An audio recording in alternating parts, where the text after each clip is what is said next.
The Book of Life by Upton Sinclair. Chapter 5. Nature and Man attempts to show how man has taken control of nature and is carrying on her processes and improving upon them. If the argument of the preceding chapter is sound, human morality is not a fixed and eternal set of laws, but is, like everything else in the world, a product of natural evolution. We can trace the history of it, just as we trace the story of the rocks. It is not a mysterious or supernatural thing. It is simply the reaction of man to his environment, and more especially to his fellow man.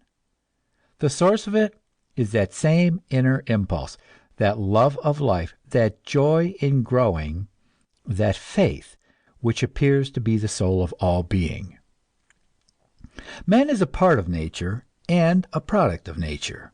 In many fundamental respects, his ways are still nature's ways, and his laws still nature's laws.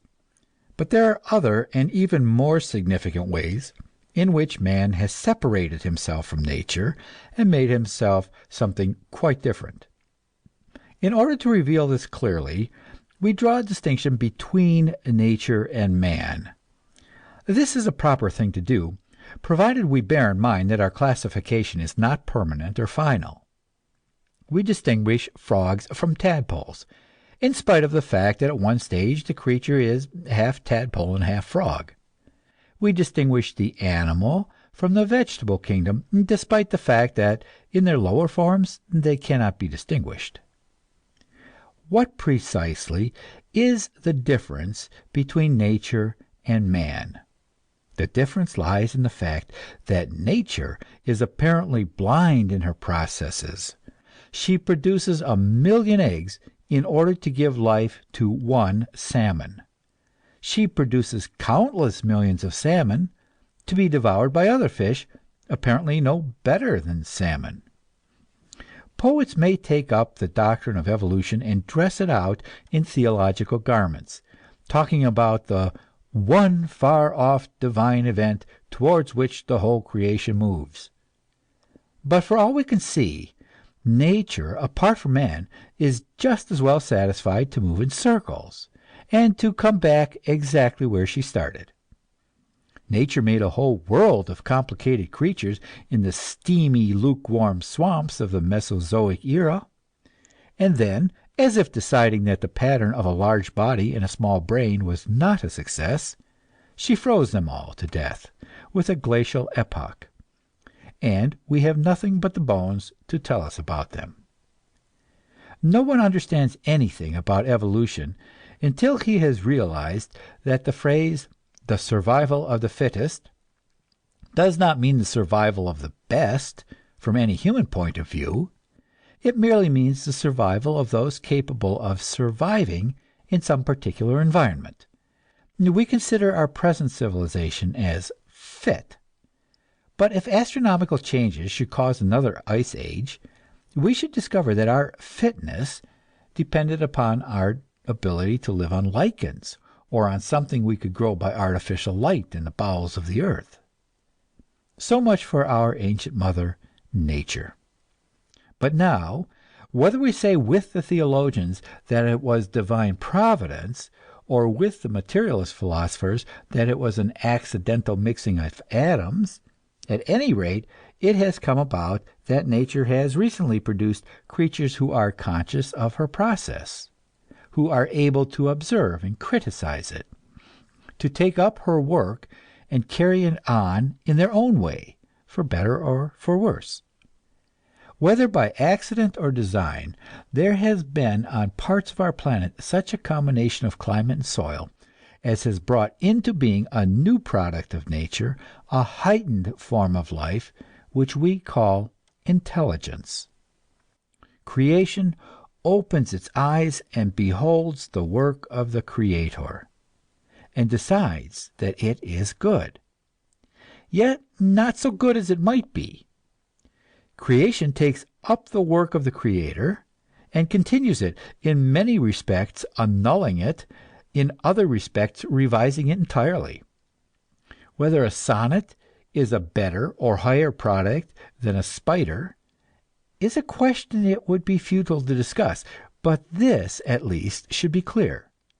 Nature has produced an infinity of spiders, but nature never produced a sonnet, nor anything resembling it.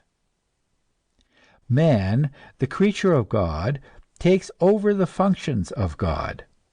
This fact may shock us, or it may inspire us.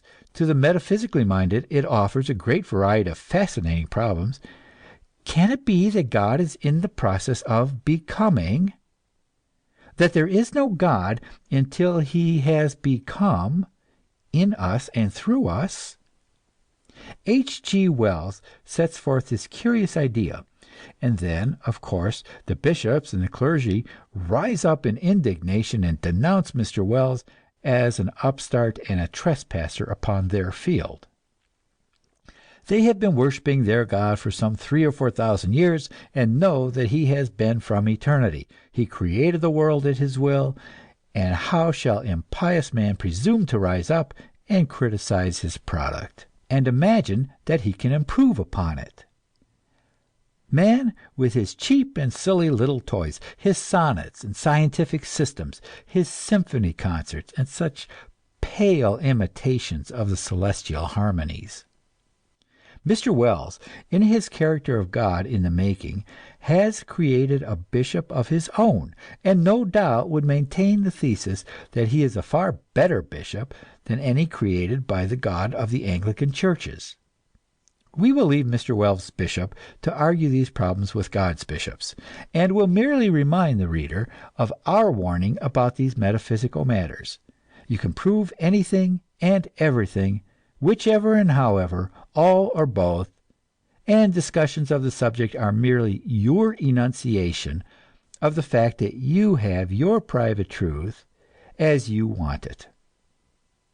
It may be that there is an infinite consciousness which carries the whole process of creation in itself, and that all the seeming wastes and blunders of nature can be explained from some point of view at present beyond the reach of our minds. On the other hand, it may be that consciousness is now dawning in the universe for the first time.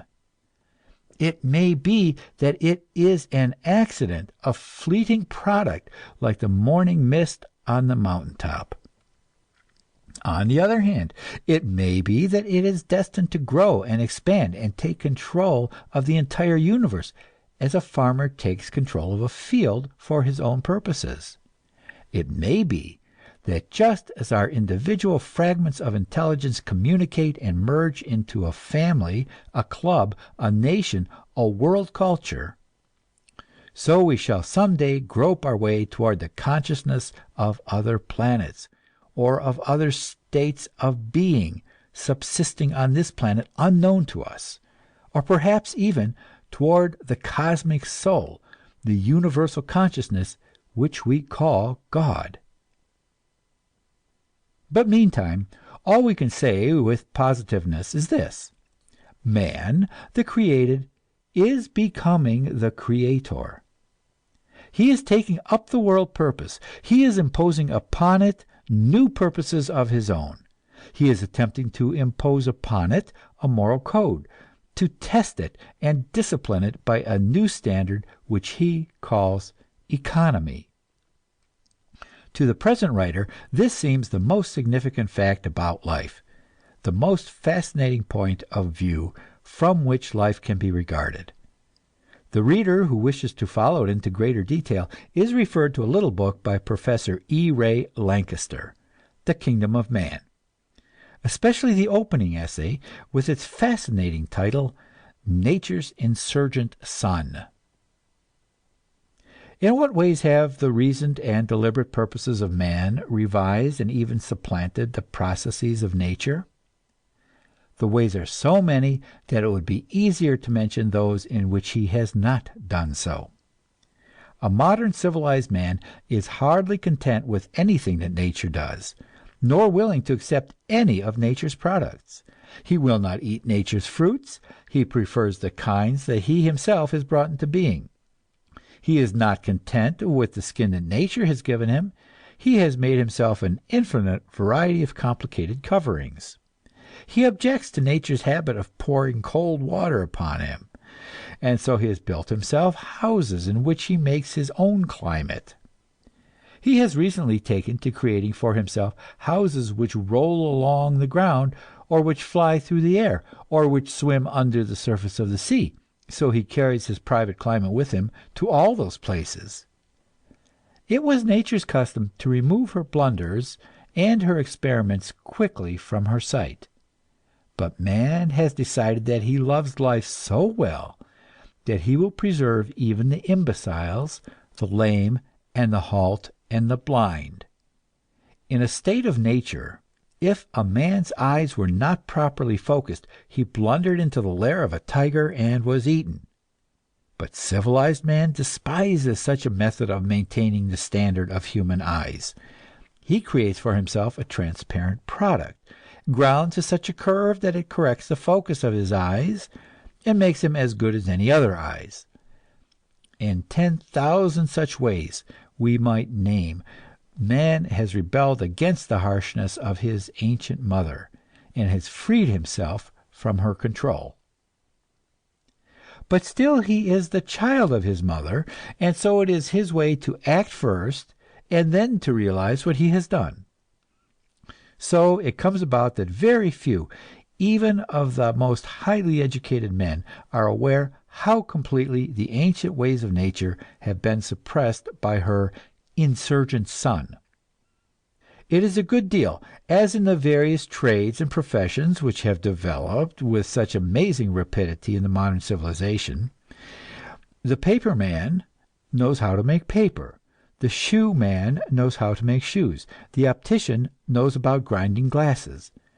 But none of these knows very much about the other's specialty, and has no realization of how far the other has gone. So it comes about that in our colleges we are still teaching ancient and immutable laws of nature, which in the actual practice of men at work are as extinct and forgotten as the dodo. In all colleges, except a few which have been tainted by socialist thought, the students are solemnly learning that the so-called Malthusian law, that population presses continuously upon the limits of subsistence, there are always a few more people in every part of the world than that part of the world is able to maintain. At any time we increase the world's productive powers, the population will increase correspondingly, so that there can never be an end to human misery. And abortion, war, and famine are simply nature's eternal methods of adjusting man to his environment. Thus solemnly we are taught in the colleges. And yet, 9 out of 10 of the students come from homes where the parents have discovered the modern practice of birth control. All the students are themselves finding out about it in one way or another, and will proceed when they marry to restrict themselves to 2 or 3 children. In vain will the ghost of their favorite statesman and hero, Theodore Roosevelt, be traveling up and down the land denouncing them for the dreadful crime of race suicide. That is to say, they're presuming to use their reason to put an end to the ghastly situation revealed by the Malthusian law. Overpopulation eternally recurring and checked by abortion, war, and famine. In vain will the ghost of their favorite saint and moralist, Anthony Comstock, be traveling up and down the land, putting people in jail for daring to teach to poor women what every rich woman knows, and for attempting to change the entirely man-made state of affairs whereby an intelligent and self-governing Anglo-Saxon land is being in 2 or 3 generations turned over to a slum population of Italians, Poles, Hungarians, Portuguese, French Canadians, Mexicans, and Japanese. Likewise, in every orthodox college, the student is taught what his professors are pleased to call the law of diminishing returns of agriculture. That is to say, additional labor expended upon a plot of land does not result in an equal increase of produce. and the increase grows less until finally you come to a time when no matter how much labor you expend, you can get no more produce from that plot of land. All professors teach this because 50 years ago it was true. And since that time it has not occurred to any professor of political science to visit a farm. And all the while, out in the suburbs of the city where the college is located, market gardeners are practicing on an enormous scale a new system of intensive agriculture, which makes the law of diminishing returns a foolish joke. As Kropotkin shows in his book, Fields, Factories, and Workshops, the modern intensive gardener, by use of glass and the chemical test tube, has developed an entirely new science of plant raising. He is independent of climate, he makes his own climate, he is independent of the defects of the soil. He would just as soon start from nothing and make his soil upon an asphalt pavement. But doubling his capital investment, he raises not twice as much produce, but 10 times as much. If his methods were applied to the British Isles, he could raise sufficient produce on this small surface to feed the population of the entire globe. So we see that by simple and entirely harmless devices, man is in position to restrict or to increase population as he sees fit. Also, he is in position to raise food and produce the necessities of life for 100 or 1,000 times as many people as are now on the earth. But superstition ordains involuntary parenthood, and capitalism ordains that land shall be held out of use for speculation, or shall be exploited for rent. And this is done in the name of nature, that old nature of the tooth and claw, whose ancient plan it is that they shall take who have the power, and they shall keep who can. That ancient nature which has been so entirely suppressed and supplanted by civilized man, and which survives only as a ghost, a skeleton to be resurrected from the tomb, for the purpose of frightening the enslaved. When a predatory financier wishes a fur overcoat to protect himself from the cold, or when he hires a masseur to keep up the circulation of his blood, you do not find him troubling himself about the laws of nature. Never will he mention this old scarecrow, except when he is trying to persuade the workers of the world to go on paying him tribute for the use of the natural resources of the earth. End of chapter 5. Chapter 6.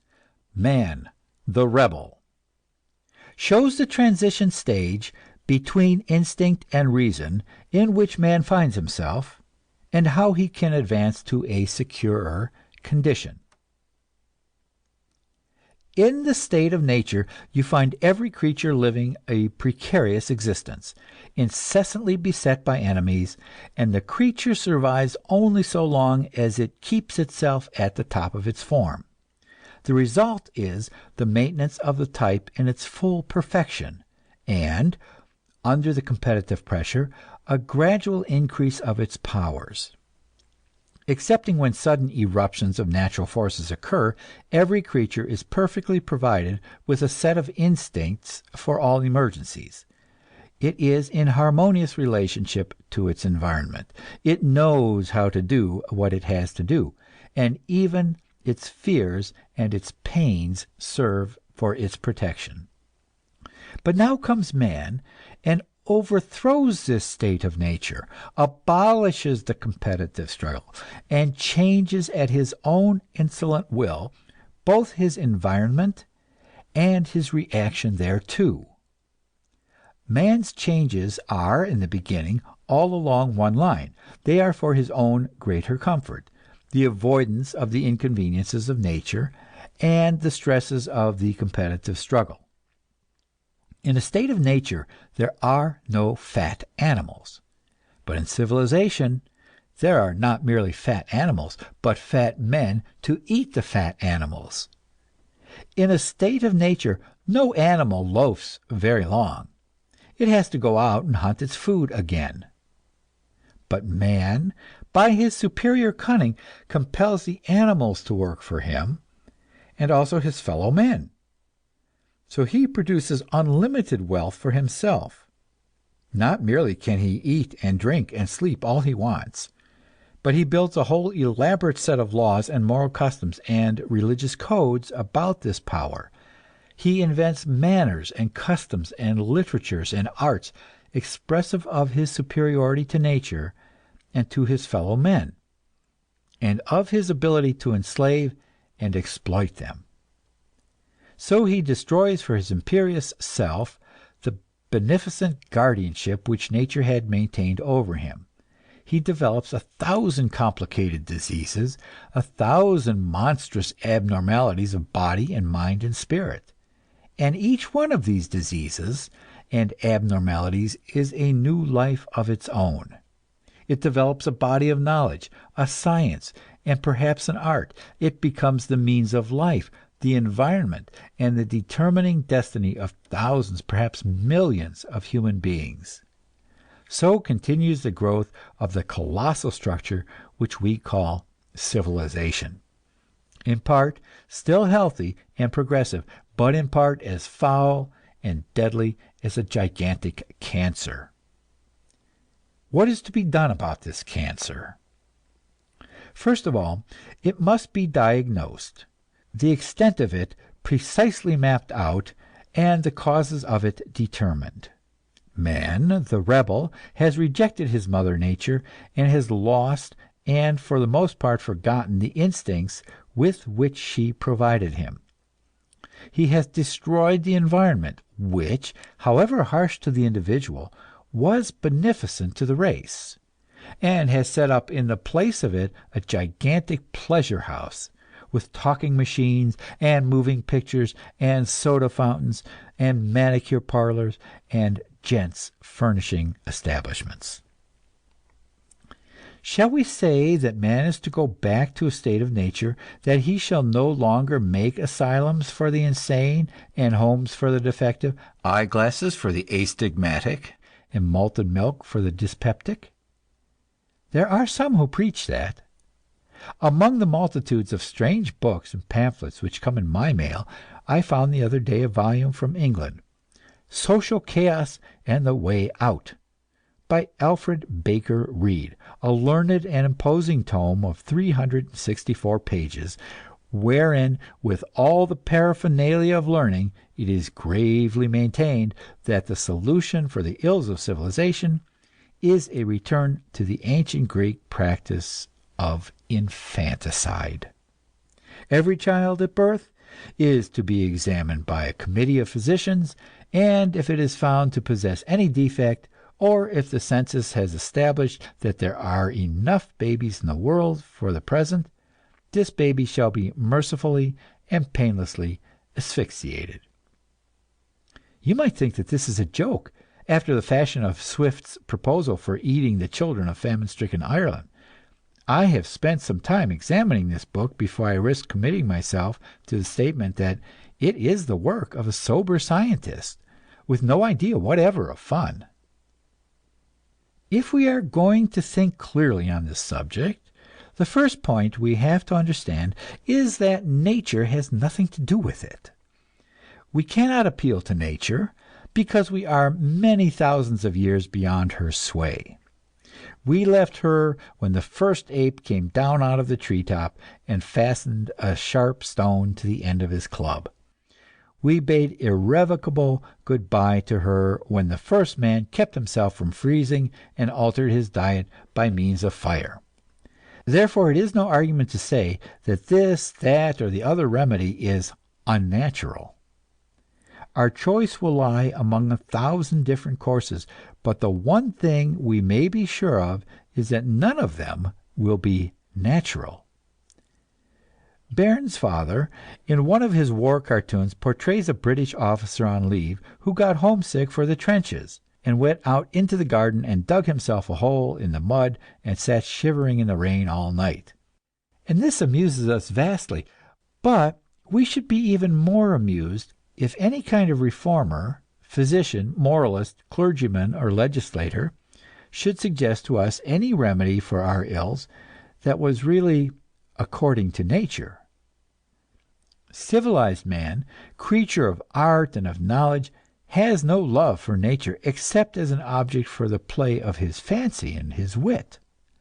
He means to live his own life, he means to hold himself above nature with all his powers. Yet, obviously, he cannot go on accumulating diseases. He cannot give his life blood to the making of a cancer, while his own proper tissues starve. He must somehow divert the flow of his energies, his social bloodstream, so to speak, from the cancer to the healthy growth. To abandon the metaphor, man will determine by the use of his reason what he wishes life to be. He will choose the highest forms of it to which he can attain. He will then, by the deliberate act of his own will, devote his energies to those tasks. He will make for himself new laws, new moral codes, new customs and ways of thought, calculated to bring to reality the ideal which he has formed. So only can man justify himself as a creator. So can he realize the benefit and escape the penalties of his revolt from his ancient mother. And then, perhaps, we shall make the discovery that we have come back to nature, only in a new form. Nature, harsh and cruel, wasteful and blind, as we call her, yet had her deep wisdom. She cared for the species. She protected and preserved the type. Man, in his new pride of power, has invented a philosophy which he dignifies by the name of individualism. He lives and works for himself. He chooses to wear silk shirts, and to break the speed limit, and to pin ribbons and crosses on his chest. Now, what he must do with his new morality, if he wishes to save himself from degeneration, is to manifest the wisdom and far vision of the old mother whom he spurned, and to say to himself deliberately, as an act of high daring, I will protect the species. I will preserve the type. I will deny myself the raptures of alcoholic intoxication, because it damages the health of my offspring. I will deny myself the amusement of sexual promiscuity, for the same reason. I will devise imitations of the chase and of battle in order that I may keep my physical body up to the best standard of nature. Because I understand that all civilized life is based upon intelligence, I will acquire knowledge and spread it among my fellow men. Because I perceive that civilization is impossible without sympathy, and because sympathy makes it impossible for me to be happy while my fellow men are ignorant and degraded, therefore I dedicate my energies to the extermination of poverty, war, parasitism, and all forms of exploitation of man by his fellows. Professor William James is the author of an excellent essay entitled A Moral Equivalent for War. He sets forth the idea that men have loved war through the ages because it has called forth their highest efforts, has made them more fully aware of the powers of their being. He asks, may it not be possible for man, of his own free impulse, born of his love of life and the wonderful potentialities which it unfolds, to invent for himself a discipline, a code based not upon the destruction of other men and their enslavement, but upon cooperative emulation in the unfoldment of the powers of the mind? That this can be done by men, I have never doubted. That it will be done, and done quickly, has been made certain by the late world conflict, which has demonstrated to all thinking people that the progress of the mechanical arts has been such that man is now able to inflict upon his own civilization more damage than it is able to endure. End of chapter 6.